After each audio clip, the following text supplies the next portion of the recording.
George Grenfell was a missionary to the Congo. The Congo at that time was called the shortcut to heaven. Why was it called that? Because going there as a missionary was considered a death sentence. It was very difficult over there to live over there in Africa. Many people who went there died very shortly after arriving there. But George Grenfell, he felt he was called to the Congo, so he went there. He lived from August 21st, 1849 to July 1st, 1906. All right, so he was born August 21st, 1849 in St. Creed, Cornwall, England, which is in the southwest corner of England, right down there by a town called Land's End, which is literally, that is the end of England. That's the westernmost point that you can travel to in England. And his family moved from there to Birmingham when he was 3 years old. Birmingham it's also in western England, but it's not quite as far west. It is a bigger city, and so they moved there. And while they were there, his family, they attended the Church of England, and they were members there, faithful members to the church. But he and his brother, they were sent to St. Matthew's Sunday School, which was Church of England Sunday School. But there was a problem there. The problem was that there was a bully. And this bully bothered them so much that the boys said, we can't go there. And they left that church and went to the Heneage Street Baptist Church, their Sunday school. And while he was there in this Baptist church was when he got saved. At the age of 15, in the spiritual aftermath of the Great Revival of 1859, he was soundly converted and baptized. That wording I got from someplace else. I'm not sure, a book or something. But the point to it was he got saved, and he got a good dose of salvation. He really wanted to serve the Lord, wanted to do something for the Lord, and so he got involved in the ministry there. And he was a Baptist for the rest of his life. So doctrinally, he was actually more or less on the same page as us. So at the age of 15, which is about the time he got saved, he left school in order to accept an apprenticeship at a hardware and machinery plant. And while he was there, he learned about mechanics, he learned about machinery and all that. That was actually going to become important for him later on in life. But while he was working there was an accident. And because of that accident, he lost sight in one eye. So he can only see out of one eye after that time. But that's not a big deal. And, people can still serve the Lord like that. No big deal. While he was there at that church, the Baptist church there, he became heavily involved in the ministry after he got saved. He was busy about doing things for the Lord. He got involved with a group of young men at the church who did the following. So there were several things that they made it a habit of doing every week. Sunday mornings, this was their routine.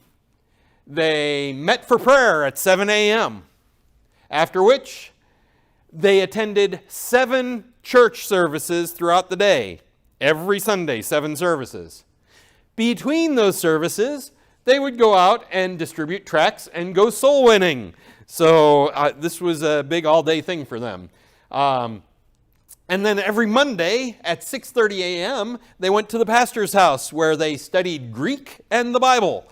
So busy. He also was the editor when he was a young man. The group of young men that he was a part of, they had this paper that they put out. It was called Mission Work, and he was the editor for that paper. And that Mission Work paper, the purpose to it, they stated, was proofs from all quarters of the globe that the gospel is, as of old, the power of God unto salvation. It was published by those young men. All right. So he was already, he was a teenager, and he was serving the Lord, faithfully serving the Lord, doing a lot. Going to church 7 times every Sunday, going out distributing tracts, going out preaching and witnessing to people, attending prayer meeting at 7 a.m. on Sunday mornings. All of this he was doing. So he really had a heart for God and a zeal for God. And then finally, he surrendered to the divine call to be a missionary. He said, all right, I believe God wants me to go and do something more. All this that I'm doing, that's not enough. So at the About a year later, he was accepted by the Baptist Missionary Society for service in Africa. That was when he was at the age of 24. At 24, he gave up his business and entered Bristol Baptist College at Bristol, so the Baptist College there. He went there, and then he applied for the missionary service and was accepted, and he sailed with a veteran missionary, Alfred Saker, to Cameroon in January of 1875. So he goes down to Africa, and while he's there, early in his time over there in Africa, he met a young lady over there that was also there as a missionary. Her name was Miss Mary Hawks. And the following year, they got married. Sounds great. Life is good, isn't it? Well, she died less than a year later. Like I said, Africa was a very harsh place to live in. She was pregnant with their child, their first child. That child was stillborn, so the child did not survive, and she died in childbirth. So he lost both his child and his wife at the same time. That must have been an incredible blow. And that actually caused him some problems. So, now that same year, they began exploration along the Congo River and its tributaries and planted several mission stations. So he was busy about the work and serving the Lord, but he had a struggle that he had to deal with because of the loss of his wife. He wrote back to England, "I feel very lonely. I am in great trouble and in need of your prayers." That's what he wrote in 1877. And that loneliness almost destroyed his ministry. So, he was there writing back to England saying, first of all, especially for you young folks, let me say this. You need to find your sufficiency in Jesus Christ, not in another person, whether that other person is a preacher or a spouse or whatever it is. If you're not sufficient in Christ, then when something happens, it'll be too much of a blow for you. Having said that, he took it very hard. He was very lonely and all this. But here's my question: is he was asking for their prayers, and I wonder how many people actually did pray for him. Remember what the Lord said? It says in Matthew 9, verses 37 and 38, "Then saith he unto his disciples, The harvest truly is plenteous, but the laborers are few. Pray ye therefore the Lord of the harvest, that he will send forth laborers into his harvest." The most important thing that we can do for missionaries, besides send them money, which is important, but is to pray for them. They need prayer. We need to be praying for them. If we don't pray for them, there are struggles that they deal with each and every day. If people were praying adequately for him, maybe he wouldn't have struggled quite as much. Maybe he would have had, things would have been better for him. But I wonder how many people were actually praying for him back home. I look at our missionaries on the wall that we have back there and say, how many times, how many days have I actually said, let me pray for them and everything. And I'm indicted in this as well. We need to pray for our missionaries. We need to be lifting them up. It's possible that if people were praying for him, he would not have had the struggle that he went through, but he did. He had this struggle. And the result of it was in October 1877, he wrote a letter of resignation to the Baptist mission. He said, "I have to come home to England. I have done something, and I can't continue to do this ministry as it is right now." What he did was he had a servant, a housekeeper. She was from Jamaica. Her name was Rose Edgerly. She was a black lady from Jamaica, and he wrote back that she was carrying his child. He had committed the sin of fornication. His wife had died, and in his loneliness, he had this housekeeper, and they had a relationship, and now she was having a child. He had to resign from his ministry. Like I said, his loneliness pretty much ruined the ministry that he had up to that point, put an end to it. And so many preachers end up in that very spot. It is very important and very careful that you be very careful about the relationships you have in life. Whether it's a marriage relationship, make sure you marry the right one. and make sure that you avoid relationships outside of marriage as well. It can destroy your ministry. It can destroy your future. It can do all these things. And most people would say, well, George is done. God can't use him anymore. After all, what does it say in 1 Timothy chapter 3? Husband of one wife, and it talks about all that. And, God can't use him anymore. If someone who's been divorced, someone who's been unfaithful, somebody, all that, God can't use them, right? That is not true. There may be limits. There may be struggles. There may be things you have to deal with, but it doesn't mean God cannot use you. And George went on to be used of the Lord. So George married Rose finally. So this housekeeper, he ended up getting married to her, and they, for all indications from what we read about his life and everything, they actually had a very happy marriage. So it was a good thing. But he went back to England, where he worked for 2 years with a commercial firm, but his burden was still for Africa. His burden was still for missionary service. He still wanted to serve the Lord, but there was a price for his sin, and he was paying that price. That was time and effort that he could have used for the Lord, but instead he had to use it to serve the world because of his sin. So there's always a cost to sin. Remember that. But a Baptist missionary named Thomas Comer, he actually met George and had a burden for getting him back in the ministry. And he wrote to the mission board and asked that George be reinstated to run a supply depot that would support efforts to open the Congo. They said, all right. This missionary said, look, George really has a burden. He wants to be involved in the ministry. Maybe he can't do what he did before, but let's at least get him out onto the field, and he can do all this stuff, bringing in all the supplies that we need to get the gospel out to these people. So this way he can at least feel he's part of the mission work and part of the work that's going on here. The missionary agency, they actually agreed, but they said, all right, he can do that, but he can't have any spiritual responsibilities. He can go there and he can do all the worldly stuff for them and help with that, but he can't preach, he can't do all this stuff. At least that's what they said initially. So, in time, he proved that trust that they put in him was not misplaced, that he was still serious about serving the Lord, and despite his sin, that he was going to continue to do right and to do everything he can to serve the Lord. That's an interesting thing. You see, there are always consequences to sin. When we sin, when we get out of sorts with God, or we get into this relationship that he had, there were consequences to that. He spent a couple of years out of the ministry. He spent time where he was restricted in the ministry he was able to do. Anytime we sin, there are consequences. People think, in my life, I got saved, and so anything I did before I got saved, that's all washed away under the blood, and I don't have to worry about it anymore, right? Well, yes and no.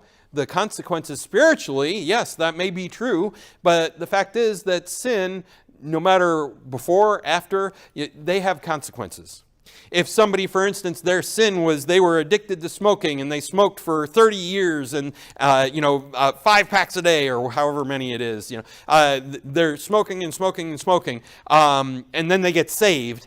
And God takes that away from them. They never smoke another cigarette in their life. And they say, well, God can do that. It doesn't mean they're not going to get cancer from all those years that they did smoke. There were consequences to that. A person commits murder and they get saved in prison. God can forgive them of that, but that doesn't mean that they're suddenly, I don't have to stay in prison anymore. I got saved after all. I should be let go and released and everything. No, there are consequences. There were consequences to his sin as well, and we saw some of those. But remember what happened with Moses.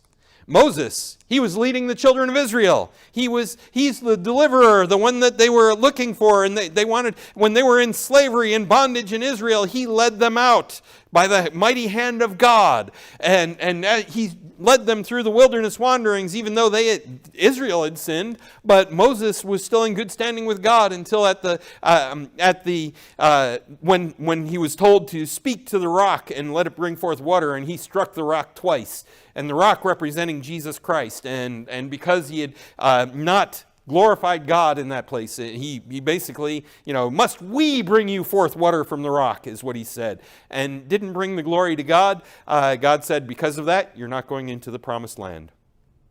Moses, who gave his life, lived his life to serve Israel, to lead them out of bondage. And God said, you're not going there. They're not going into the promised land. Their children will, but they won't.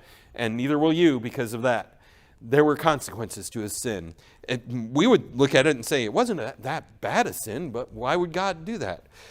David suffered, and his family suffered because of his sin. With Uriah, remember? Bathsheba, he committed the same sin, fornication, with Bathsheba.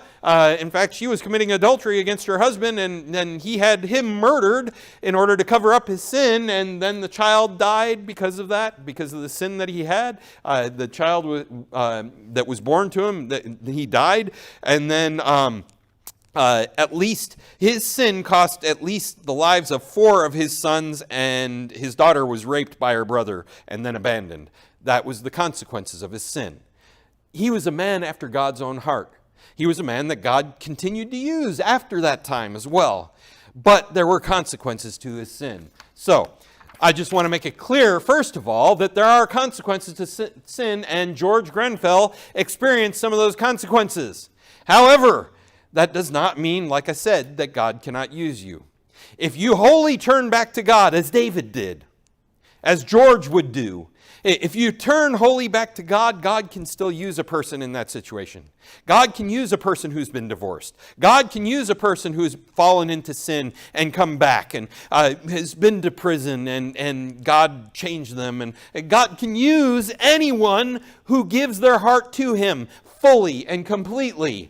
It doesn't mean that they can do just anything that they want to, but God will still use you. And the more you give yourself over to him, the more he will use you. And that's exactly what happened with George. So in time, he proved that the trust that he was given back was not misplaced, that he was still going to serve the Lord. And one of the things that he did was they had problems traveling along the Congo. It was a very difficult river to traverse and everything.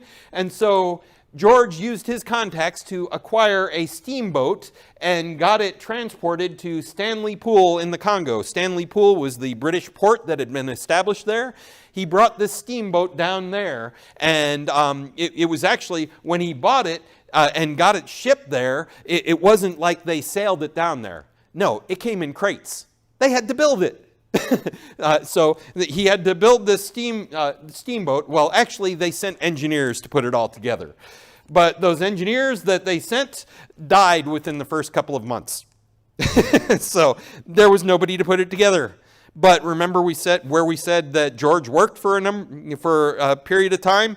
It was for that machinery shop. He had mechanical ability. He had mechanical knowledge. And so he personally put that thing together and got it out on the river. So he used his mechanical talent to do the work himself.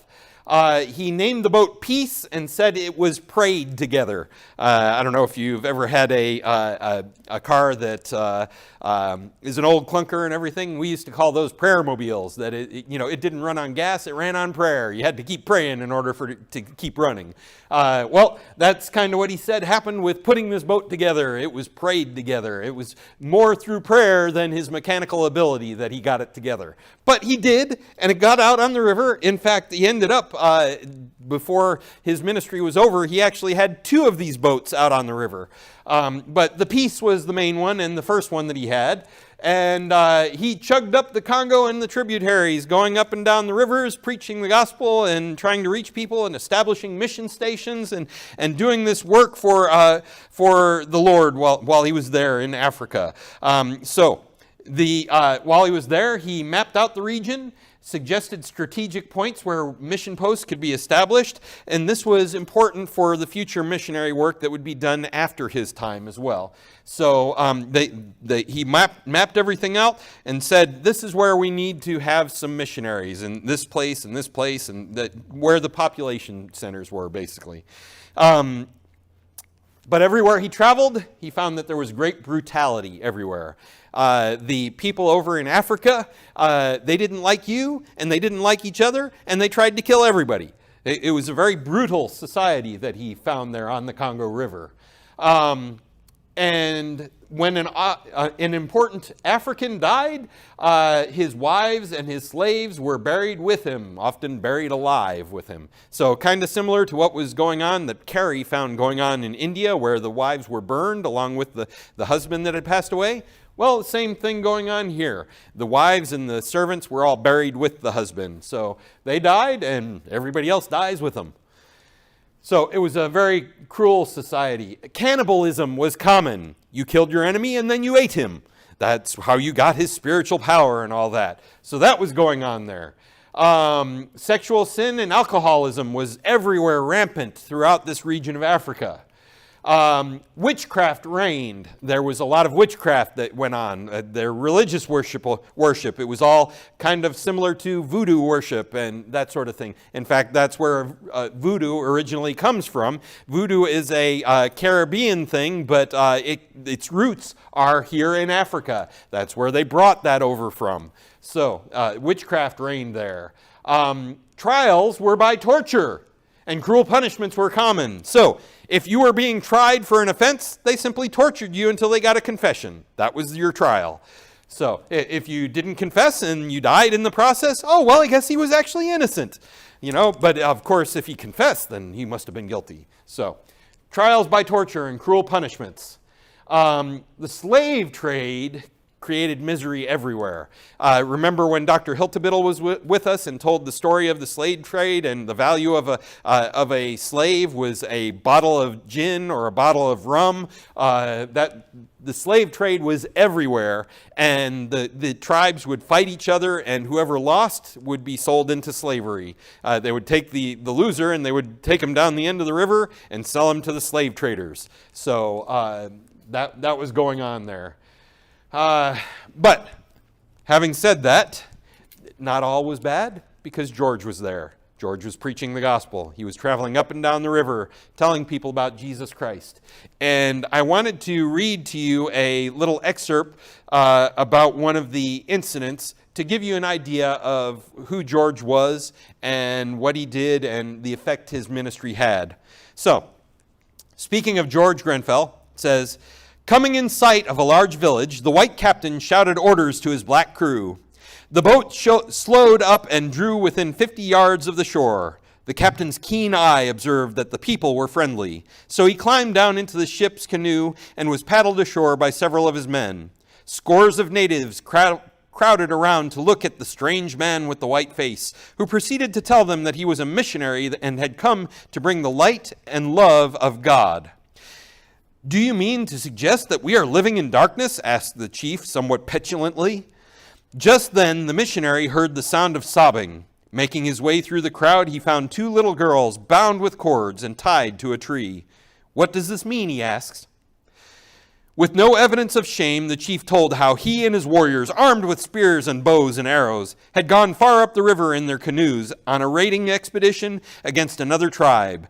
'And these girls,' continued the chief, 'are part of the booty we captured. They are my slaves and are tied here until somebody buys them.' His heart was touched by the sight of the trembling, sobbing girls. The white man promptly handed over some beads and cloth, took the girls down to the river, and told them to get into the canoe. As they paddled out to the SS Peace, they kept wondering if the white man would be cruel to them, thinking that he was going to be their master now, because he had bought them as his slaves. Soon the ship started upstream again, and the astonishment of the girls knew no bounds as they sped swiftly past forests and villages on the banks. On and on they went for several hours. Eventually the Peace turned a bend in the river, and the missionary saw a whole fleet of canoes filled with fierce-looking warriors, some holding spears, others with bows in their hands, and poison arrows drawn to the head. These Congo men were enraged because just a few days earlier, people from down the river had suddenly raided their town, burned many of their huts, killed many of the villagers, and taken away some of their children.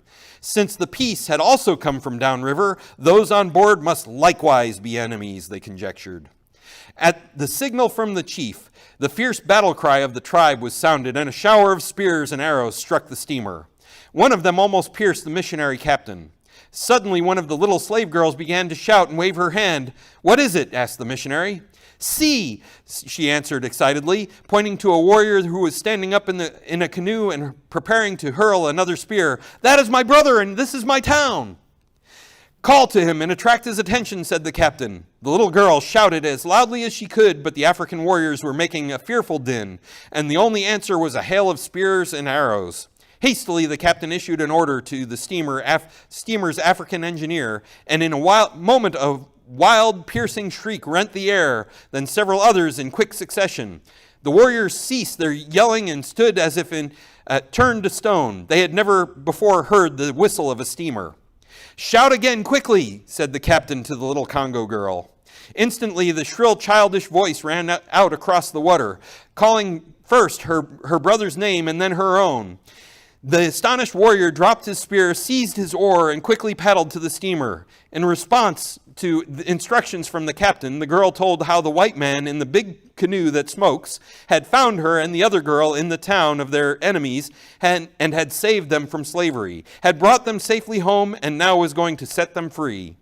The story passed quickly from one canoe to another as the two girls were taken ashore. And as the captain walked up to the village street, all the warriors who, only a few minutes before, had tried to kill him, were now gazing wonderingly at the white friend who had brought back the daughters they had thought they had lost forever.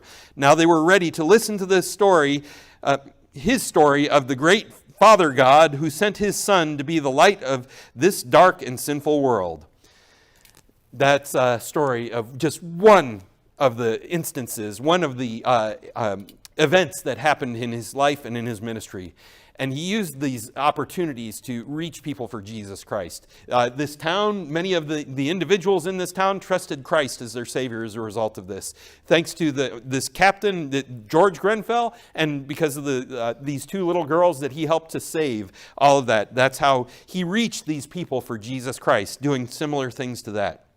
And for almost 25 years, Grenfell steamed along the Congo, establishing mission stations and just reaching people for Jesus Christ. He took the light of redemption story to those in darkness. Africa at that time was a very dark place, not in terms of the amount of light, because of course, it was just an ordinary place, but because of the spiritual darkness that was there. There was great darkness. They knew nothing of Jesus Christ until George brought the gospel to them. Last years of George's life, they were darkened by sorrows of illness, but gladness by the sweet joys of harvest. In 1902, he wrote of work at Balobo, and he wrote, "Our services are crowded as they have never been before. God is manifestly working."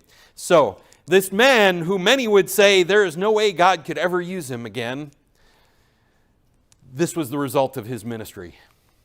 After the Yalemba opening station, he opened a new mission station there. He caught a sickness called hemorrhagic fever, and he became sick because of that. And he was returned to Balobo as a result, but he rapidly grew weaker and died on July 1st, 1906. His last words were, "Jesus is mine." What more can you say? He lived his life for the Lord. Yes, he messed up. Yes, he was in sin. And yes, he paid the price for it. There were consequences. He spent years out of the ministry because of it. There were restrictions placed on him that at first inhibited his ministry. And yet, when it was all over, he had lived for the Lord. There is nothing in your life that can mean that God can never use you. Now, God may not use you in the same ministry that he had before. He may change what you do. He may change a lot of things, but ultimately, God can always use you. So no matter where you go in life, don't ever say, I can just give up now because I've done this and I can't serve God anymore. There is never a point where you cannot come back to God until, the Bible does talk about reaching a point where he gives a person over to a reprobate mind, but those are people who don't know Christ and have just continually rejected Christ. For a person who knows Christ that stays in sin, eventually they will reach the point of committing what the Bible refers to as the sin unto death. That there can be a point where God says, you've done too much damage down there, I'm going to take you home. And that's a believer that can be done. God can do that sometimes. However, anyone who will turn back to God, God will use them. I don't know how much, I don't know in what way, but don't ever give up on God. Let him use you, no matter what your situation is. Jesus is mine was his response. That's a picture of the actual steamer, the steamer Peace on the Congo River. That's what it looked like. So this was the boat that he was going around in. So you may have thought of a steamboat, and you thought, oh, it's some big thing. No, it wasn't real big. And it wasn't anything magnificent or anything like that, but it served the purpose. It got him where he needed to go. He went up and down the Congo River and reached people for Jesus Christ, and many, many were saved. So, George Grenfell.